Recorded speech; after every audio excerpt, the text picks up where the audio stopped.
Rusya, Türkmenistan'dan bir ihracat uçuşu daha düzenliyor.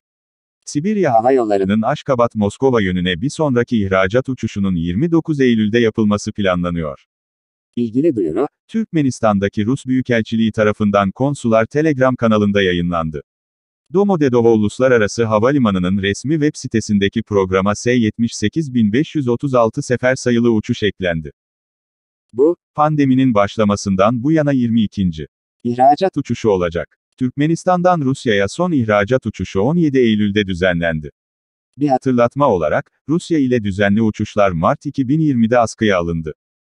Ayrıca Rus vatandaşları ve Rusya Federasyonu'na giriş sebebi olan yabancı uyruklu vatandaşlar Türkmenbaşı İstanbul seferini kullanabilirler. Türk Hava Yolları 3 Ekim'de bir uçuş planladı.